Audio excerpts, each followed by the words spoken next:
Wala, para mag-isip tayo, chat tayo seryoso, masyadong tahimik. So, salamat po at ako po yung isa sa mga napili ng mga preachers nyo na mag-share po sa umagang ito. Tingnan ko kung sa ilang minutes yung kaya kong abutin dahil kahapon pa medyo masakit yung ulo ko. Kahit kanina dyan. Pero kahit sabi ko nga doon sa palka, kapag tumatayo ako at masakit yung ulo, nawawala habang nagtuturo. Baka hindi ko naman sasabihin na maiksi, baka bilang humaba kapag gano'n. So, pasalamat pa rin po ako at nandito po ako ngayon at nakasama po ninyo. So, bago po yan, may link din ako magkwento pag nandito sa pulpito. Kapag nakaupo, kapag kasama nyo ako, dyan sa mga kung saan dyan, hindi nyo ako marinig na nagkikwento. Dito lang talaga. Tanungin nyo sa mga kasama ko, kung minsan di nga ako umiimik kapag kasama nila, nakikinig lang ako. Mahilig akong makinig. Pero pag magkwento, wala silang maririnig sa akin. So ngayon, magkukwento ako.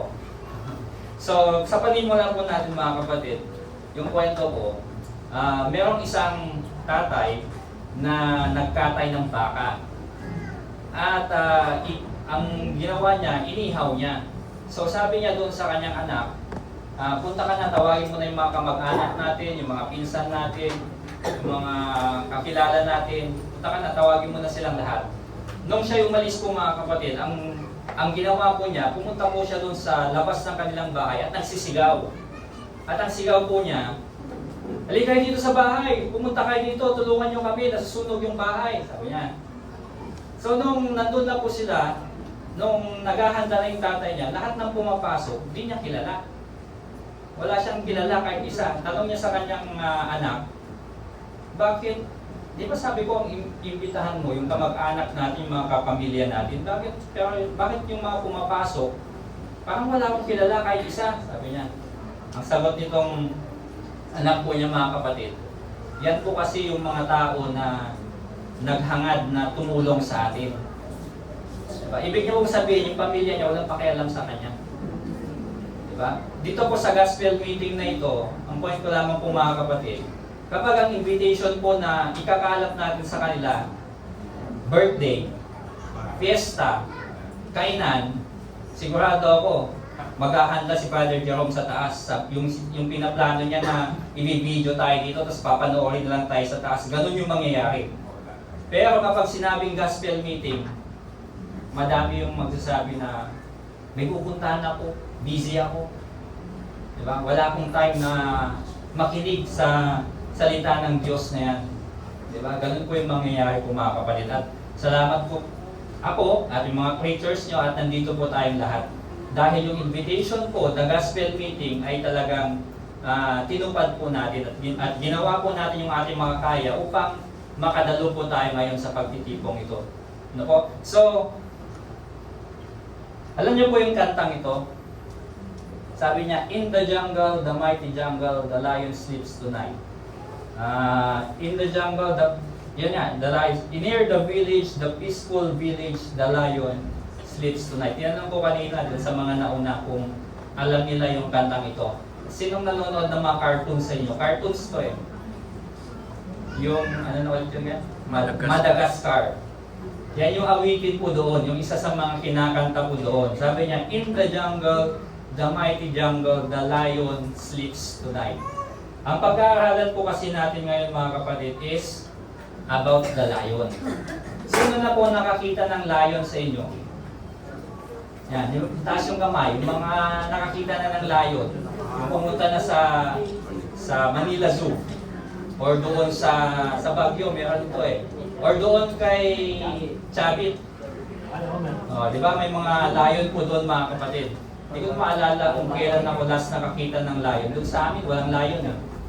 Doon sa amin, sa compound namin, puro tupa. Mga anak ng tupa kami. Di ba? Ba't kayo tumatawa? Lahat naman tayo, anak ng tupa. Ikaw, PJ, anak ka ng tupa, hindi? Kapig. Mahilig kasi sa mga kambing ng mga to. Pero lahat tayo mga Kristiyano, binibilang tayo sa Bible, kino-compare tayo o inihahalin tulad tayo sa mga tupa. Di ba? Kaya anak ng tupa tayo lahat. Di ba? Yung kambing kasi, Kapag ikaw ay kambing, ang sabi po ng Biblia, ikaw yung ihihiwalay ng Diyos. Di ikaw yun. Hindi, tupa ka kambing. Tupa na daw siya ngayon. So, anak ka ng tupa. So, kasi yung kambing po mga kapatid, sabi doon, sila yung itatapon doon sa dagat-dagatang apoy. Ang mga tupa, yun yung mga naglingkod sa Diyos. Diba? Yung mga Kristiyano, yung mga tulad po natin na gumagawa ng kanyang mga kagustuhan. So, yung topic po natin is about the lion. Ang leon, the lion alert. Sa 1 Peter chapter 5, verse 8. Kung pumunta ka po sa isang zoo, tapos may announcement, ang sabi, ito po ay paalala sa bawat isa sa atin na yung leon ay nakalabas po sa kanyang kulungan at hindi pa po kumakain. Anong gagawin nyo? Nandun kayo sa loob ng zoo. Anong gagawin nyo? Sabi nakawala daw yung leon, tapos hindi pa kumakain. Anong gagawin nyo? Hahanapin yung leon? Ay nako, kahit nag-gym si Brad Rogelio, hindi niya kaya yung leon. Diba? Sa laki ng leon na yun, kahit kakagatin lang yan, wala na. Diba? Ang gagawin mo, iiwas ka, tatakbo ka, aalis ka na doon sa loob. Diba? So yun po yung alert na binibigay po sa atin ni Apostol Pedro sa 1 Peter chapter 5 sa verse 8. Ang sabi po niya mga kapatid, kayo'y maging mapagpigil, kayo'y maging mapagpuyat. Ang inyong kalaban na diablo, na gaya ng leong umuungal ay gumagala na humahanap ng masisila niya. So unahin po natin yung sinabi niyang tayo'y maging mapagpigil or be sober. Sabi niya po yan mga kapatid. Ang ibig sabihin po ng salitang sober, we should be in control of our minds and our emotions to stay unintoxicated. Kapag yung salitang intoxicated, ang pag-uusapan natin, ito yung kalasingan. Diba? Sino na pong nakasubok sa inyong nalasing? Hindi ngayon na Kristiyano kayo. Nung hindi pa kayo Kristiyano, tinutukoy ko. Baka biglang may magsalita dyan na ako, Brad. Hindi. Tayo noon, ako mismo, personally, nagagawa ko po noon yan. Diba? Yung kapag nalalasing ka, ano nangyayari sa'yo?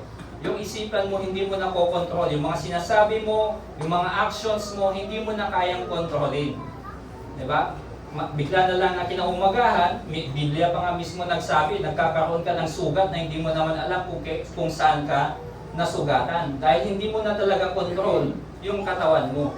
Diba? So ang sinasabi niya po dito, we should stay unintoxicated. We should be in control of our minds and emotions sa lahat po ng panahon. Ang sabi po dito, to be unintoxicated by any substance or pleasure and to never get controlled by or addicted to anything in life, including work, pleasure, or wealth. Di ba ito minsan yung nagko-control sa atin, yung trabaho natin, yung mga kasiyahan, yung kayamanan. Di ba? Hindi dapat yan yung nagko-control sa atin. Sino dapat ang in-control sa ating mga isipan? Ang Diyos.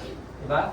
Dapat sa lahat ng panahon, ang Diyos palagi yung nasa isipan natin, yung sinusunod natin.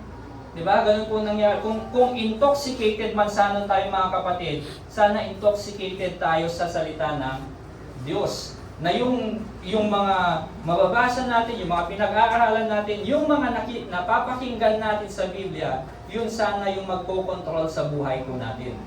Diba? Hindi po sana sa ibang mga bagay na nakalagay po dito sa pangalawa. Next is be vigilant or maging mapagpuyat po tayo. Ano pong ibig sabihin niyan? Staying watchful or awake, give strict attention to or alert to danger and trouble. Nang ibig sabihin po, we must pay attention to what is going on and not walk right into temptations. Yung sa Tagalog niya, mapagpuyat or be alert. Maging alerto tayo sa lahat ng mga gawa ng Diablo. Diba? Dahil ang Diablo, ang sabi niya po dito, ay atin pong kalaban. Sino pong may kalaban sa inyo ngayon? Lahat po tayo may kalaban. Kapag sasabihin mo wala kang kalaban, sinong meron sa'yo? Kakampi. So kung hindi mo kalaban ng Diablo, ano mo siya? Kakampi mo siya. So tayong lahat ngayon may kalaban. Ang kalabang yan, ang sinasabi niya po ay ang Diablo na nakalagay po dito mga kapatid. So ano pong sabi dito? He is our opponent. He is our enemy. Ang Diablo po ay hindi po wala po siya sa impyerno. Nasaan ang Diablo? Kasama po natin ngayon. Nasa paligid po natin ang Diablo ngayon. Nasa tabi mo? Kasi tumitingin sa tabi mo. Diba? Yun pong katotohanan. Wala po sa impyerno ang Diablo. Diba? Satan, sabi niya, isn't hiding out in a den in hell. Diba? Yun yung sinasabi ng iba sa ng bahay ng Diablo. Sa impyerno, sabi nila. Pero nasaan ba talaga siya? Wala siya doon ngayon. Dahil kung nandun siya, o di masaya tayo. Walang tutukso sa atin.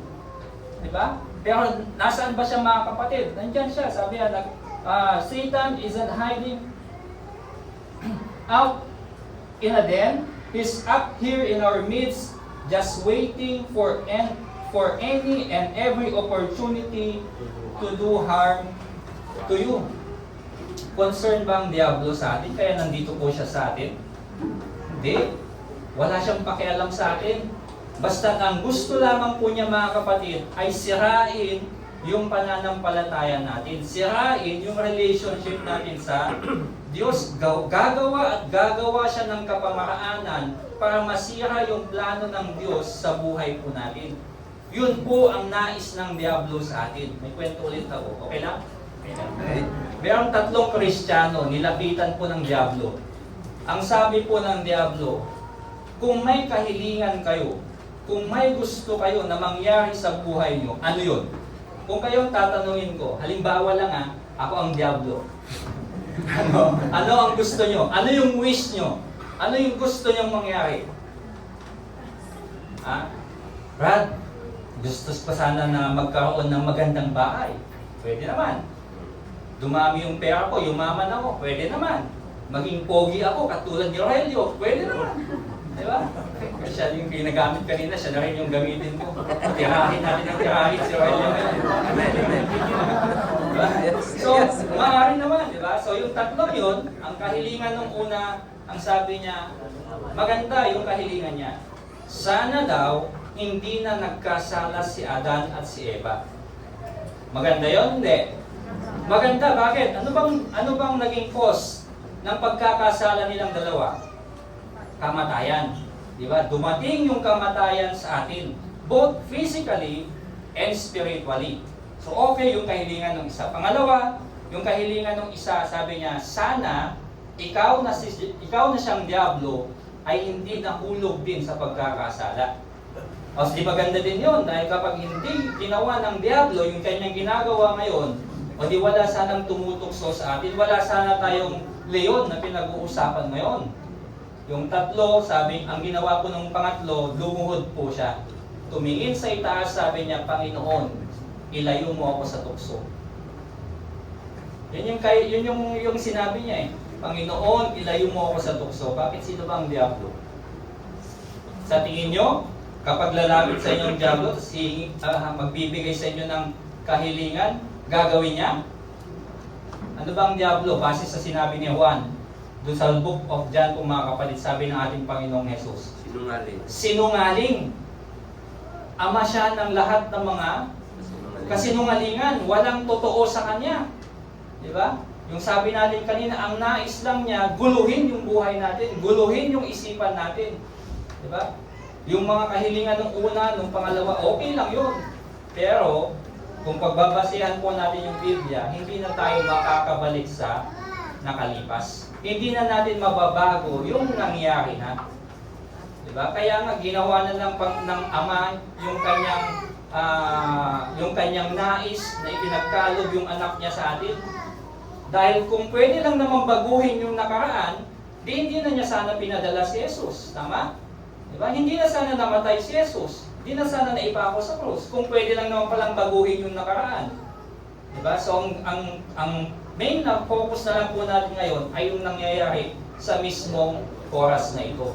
Hindi natin control yung nakaraan, hindi rin natin control yung kinabukasan. Diba? Sinasabi ni Kuya kanina na next time, yung ibang mga preacher naman yung magiging speaker dito. Hindi natin alam, baka wala na sila next time. Diba? Hindi natin alam. Diba? Basta matira ako. Bahala na kayo. Diba? Yung mga ganun mga kapatid. So, yun. So, next is, yan, yung Diablo na nabanggit na po natin kanina. Devil or Diablos, slanderer, false accuser. Anong ibig sabihin po nitong dalawa? Naghahanap lang siya ng tawag ito, mai-accuse sa bawat isa sa atin. Example, yung kwento po ni Job. Diba? Nung naglakad-lakad si Satanas dito sa ibabaw ng lupa, nakita niya si Job. At sabi ng Diyos sa kanya, nakita mo ba yung anak kong si Job? Dahil ang Diyos talagang totally alam niya na si Job ay matuwid na tao. Mabait na tao itong si Job. Pero anong sabi ni Satanas? Anong sabi ng Diablo sa Diyos? Hindi naman magiging ganyan yan sa iyo kung hindi mo pinagkalooban ng kayamanan, hindi mo ibinigay lahat ng kanyang pangangailangan. Subukan mong tanggalin lahat yan. Itatakwil ka niyan. Diba? Ganun si Satanas mga kapatid. Maghahanap siya ng kahit ano na i-accuse sa atin. False accuser. At sana hindi po ganun yung tingin, hindi po ganun yung magiging accusation ni Satanas din sa atin. Na dahil may natatanggap ka, or dahil sa mabait yung ganitong tao sa loob ng iglesia, kaya ka nandoon, or dahil kaya ka naging Kristiyano.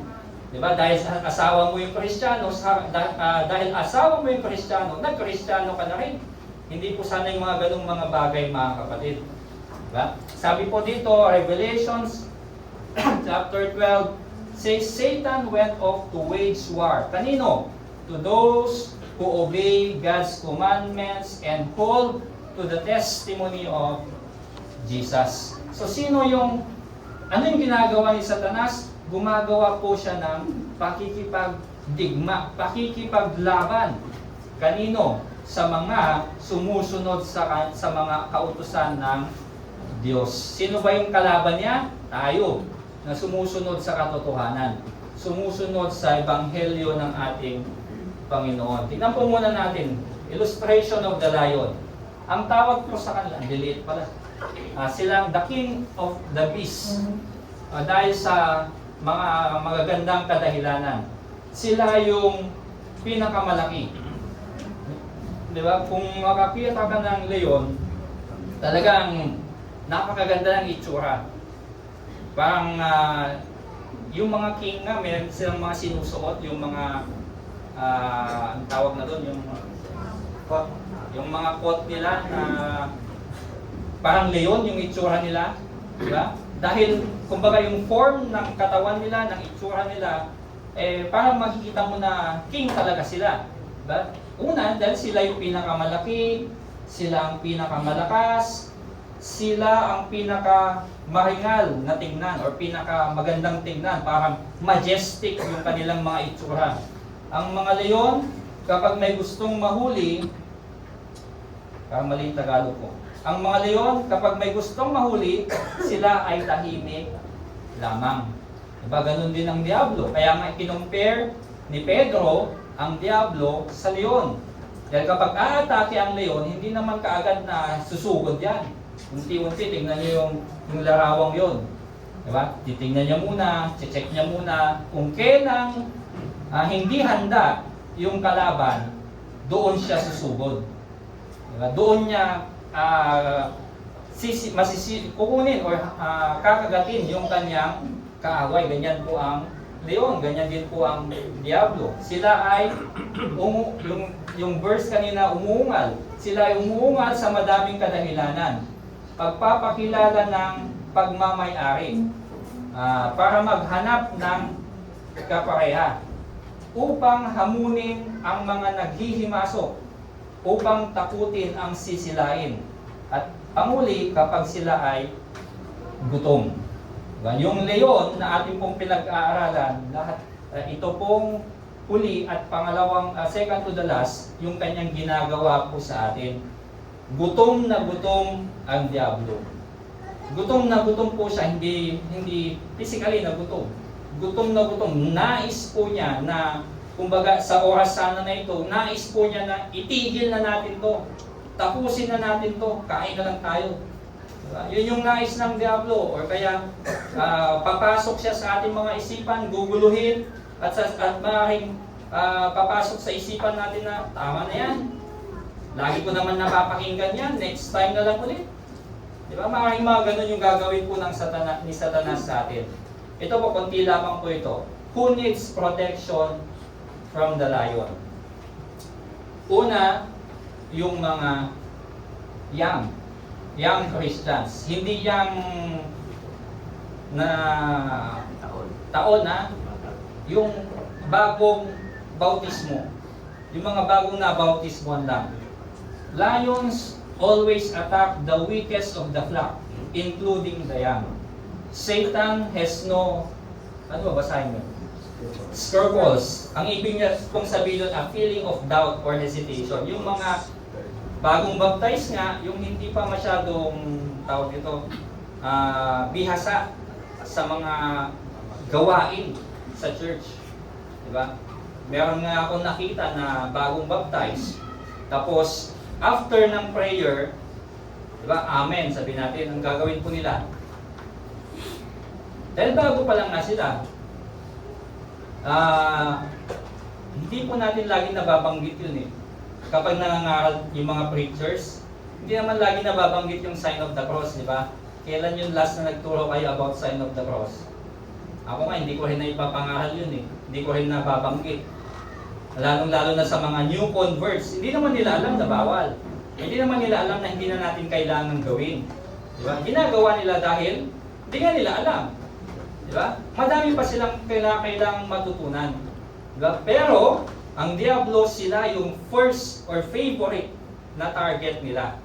Dahil nga, young pa lang sila, dahil wala pa sila gaanong kaalam-alam, mas madali niya silang masisila. Mas madali niya silang makukuha. Diba? So anong gagawin natin? They need our protection. They need nourishment. Anong nourishment na tinutukoy po niya mga kapatid? Patuloy po natin silang gabayan sa mga pangangaral. Patuloy natin silang bahagian ng salita ng Diyos. Sabi po sa 1 Thessalonians, hindi ko kasi dala yung Bible ko. Nakahanda na yun, nailagay ko sa upuan. Yun naman yung naiwan ko. Pero mayroon ako dito. 1 Thessalonians chapter 5, sabi niya, Now we exhort you, brethren, warn those who are unruly, comfort the faint-hearted, uphold the weak, be patient with all. Uphold the weak. Na ibibilang po sila na mahina. Sa 14 verse 1, datapwat ang mahina sa pananampalataya ay tanggapin ninyo, hindi upang pagtalunan ang kanyang pag-aalinlangan. In chapter 15, tayo ngang malakas ay nararapat mangagpata ng kahinaan ng mahihina. Ibig pong sabihin, tayo yung may obligation. Tayong matagal na mga Kristiyano, yung may obligation na magbigay gabay po sa bawat isa po sa kanila. Diba? Yung sabi niya, huwag kang panghinaan ng loob. Tawag, ano yung term niya? Be patient sa kanila. Be patient sa mga bagong mga kapatid po natin. Diba? Unti-untiin natin sila. Unti-unti natin silang pangaralan, unti-unti natin silang gabayan hanggang sa sila na rin yung maging katulad po natin mga kapatid. Dahil sabi nga po ng ating pinag-aaralan, the lion attacks the young. Next is yung mga sickly. Not physically sick, but spiritually sickly sila. Ano bang ibig sabihin ng sickly physically? Sakitin. Ano ibig sabihin ng sakitin? palaging nagkakasakit. Diba? Hindi naman laging may sakit. Palagi lang nagkakasakit. Diba? Yun yung ibig sabihin ng sickly. May mga Kristiyano ba na sakitin? Pati preacher. Grabe ka naman. Agin sa sakit ka, no? Ayun. May mga ganun daw na mga Kristiyano, kunwari may mga sakit. Pero sino ba yung mga sickly? They are those who are unable to defend themselves or run away.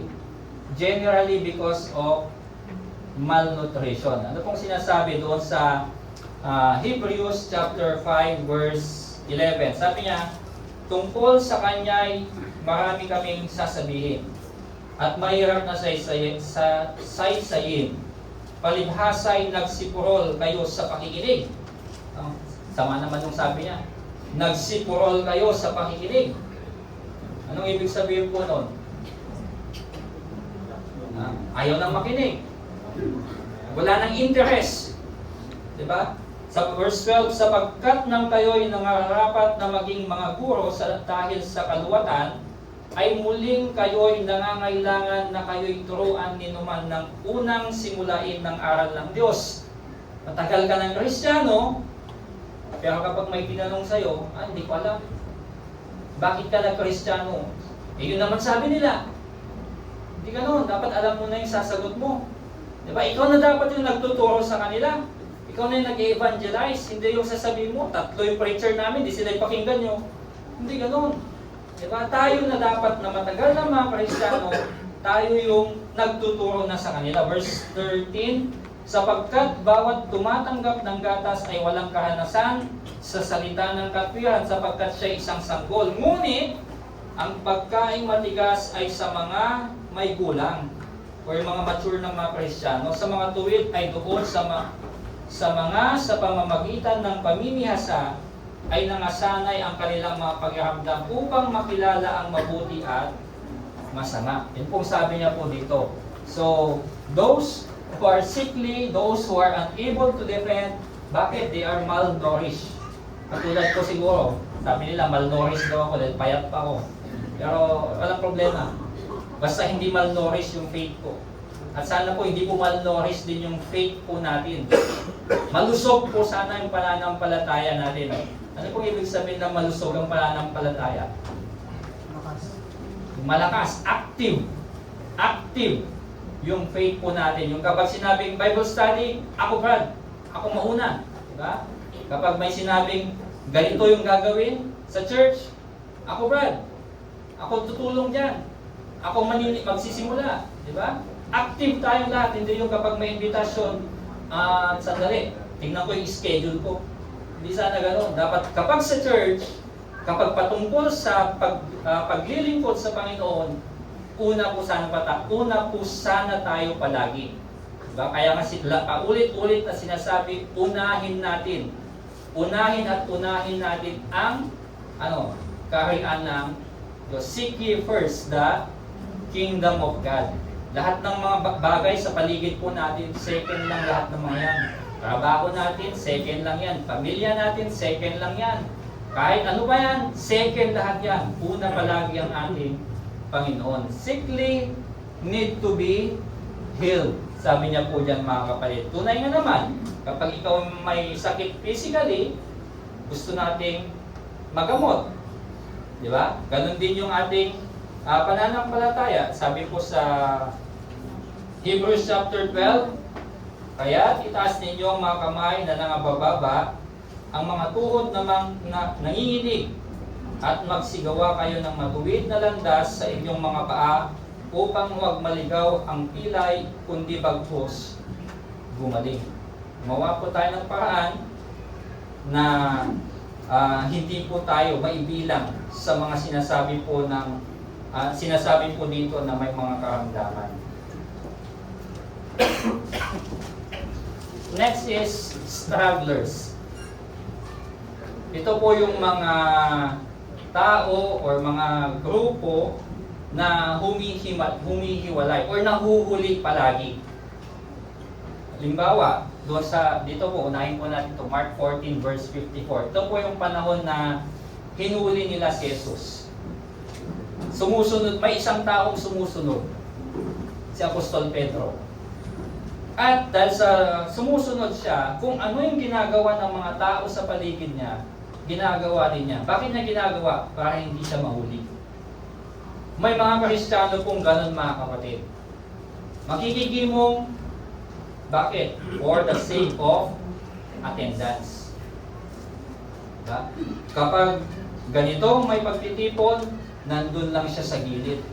Kung anong ginagawa ng iba, napipilitan lang siyang gawin din. Diba? Ganun yung tinatawag na stragglers. Sabi po dito, there is safety in numbers.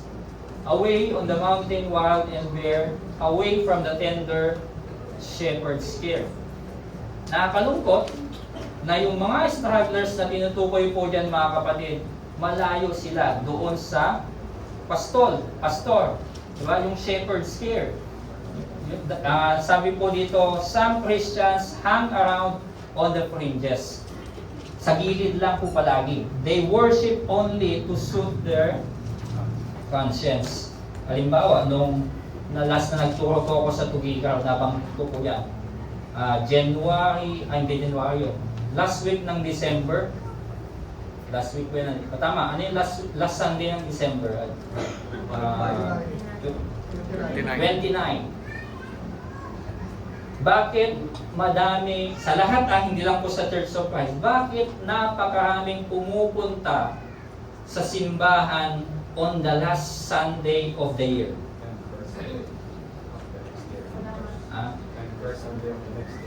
And first Sunday of the New Year. Bakit? Ano sa tingin nyo? Sige, pwede pong sumagot. Mapapanis yung bunganga nyo. First and last na pagsamba nila. Oh. First and last na rin yun kasi. Diba? Bakit sila pupunta doon? Dahil yun yung way nila to thank God. Diba? Yun yung kung bakit sila nandun. Kahit wala na ulit sila sa mga susunod na mga Sundays, okay lang. Basta mayroon sila on the first Sunday and last Sunday of the year. So, panswerte daw yun. Ano yung sinasabi? Feng Shui. Swerte daw sa kanil, swerte daw yung ganun. Diba? Pero sinong mas swerte? Yung mag-a-attend ng ganun o yung every Sunday mag-a-attend? Diba? Hebrews chapter 10 verse 25, huwag nating pabayaan ang ating pagtitipon. Pero yung iba, sabi po ng mga versikulo, yung sinasadya naman nilang hindi mag-attend. Yung sabi kanina, they are sickly. Hindi sickly. Nagkukunwari sila na may sakit para hindi maka-attend. Diba? Di ko alam dito. Di naman ako yung preacher dito. Di ko alam yung mga background ng bawat isa dito. Kapag nagpo-post si Kuya J, lagi namang puno. So, siguro wala dito yung sinasabi ko. Diba? Siguro. Pero kung meron, ikaw yung pinatatamaan ko. Ikaw yun. Kung nandito ka man. At sana, baguhin na natin. Diba? Dapat every Sunday, nandito na po tayo, mga kapatid. At hindi dahil sa every Sunday, nandito na tayo, okay na rin.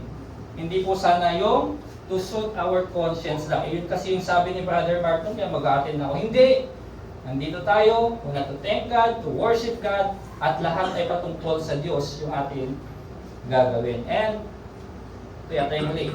Who needs protection from the lion?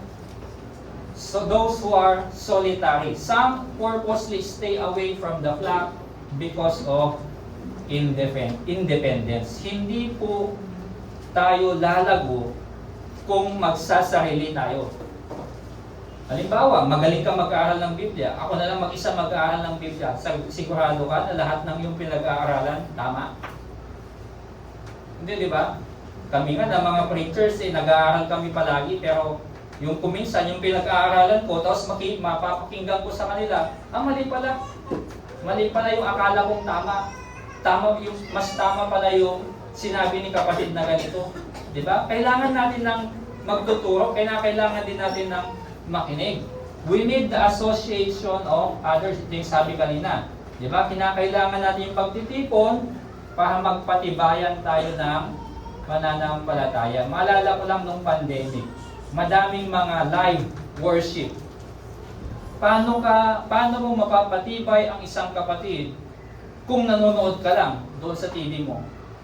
Kung nanonood ka lang ng live worship, meron bang interaction doon? Wala eh. Mag-isa ka lang na nakikinig. Paano mo mapapatibay yung isang kapatid? Wala. Anong kinakailangan mong gawin? Ganito. Yung makakahalubilo mo yung bawat kapatid. Yung makikita mo lang sila na in attendance, napapatibay ka na dun eh. Lalong-lalo na kapag nakausap mo pa, nakakwentuhan mo pa. Di ba? Yun yung kinakailangan natin. Huwag tayong maging independent. Must try to bring back the isolated. Isang tupang nawala, hinanap nila. Sabi po dito mga kapatid. At nung nahanap na, nagtipon-tipon sila at naghanda sila dahil sa isang tupa na bumalik na nawala. Diba? Hindi po sana wala po sanang mga Kristiyano na na-isolate sa iba. Kasi di ko maalala yung verse, yung parang may mga VIP, gano'n. Di ko maalala. May ko lang naalala. Na wala po sana hindi dahil sa mas malapit ka sa kapatid na ito, siya na lang yung lagi mong kausap. Tapos yung medyo hindi mo kalapit or hindi mo kadikit, hindi mo na pinapansin. Hindi ganon. Diba? May equality po tayong lahat dito. Walang mayaman, walang mahirap, diba?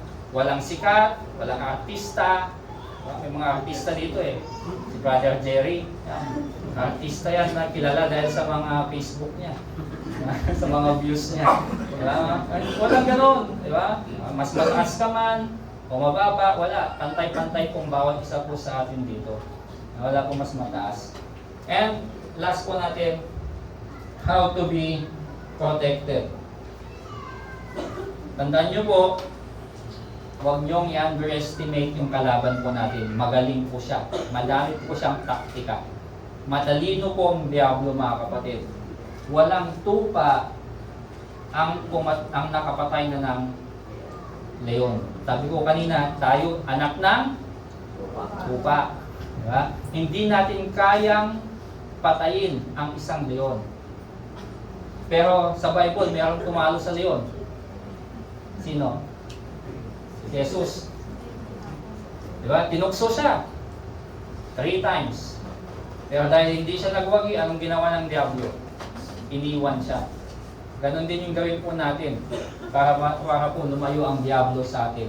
Pride will destroy us. So we should humble ourselves. Sabi po ng ating Panginoong Jesus. Place your trust in God. Matthew chapter 6, alam na po natin yan mga kapatid. Kasi madami po sa atin ang masyadong nag-aalala. Yung walang makain, walang mga ganito-ganito, mga problema. Diba? Place your trust in God. Magtiwala tayo sa Diyos. Kapag tayo po ay nagtiwala sa Diyos, sigurado po hindi tayo madidisappoint. Diba? Gawin natin yung mga kaya natin para sa Panginoon at siya na po ang bahala po sa atin. 100% hindi po tayo madidisappoint. May kwento lang ako about disappointment. Maaga pa naman, Brother Joelio. Yung SM po noon, sa Manila lang. Yung second na SM na naitayo outside Manila, sa Pampanga.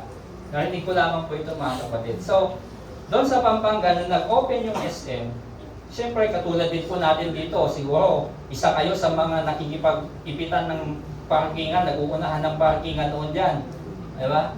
Kahit yung motor nyo, hindi nyo may park noon, di ba? Dahil sa dami ng tao. Ganon din sila noon.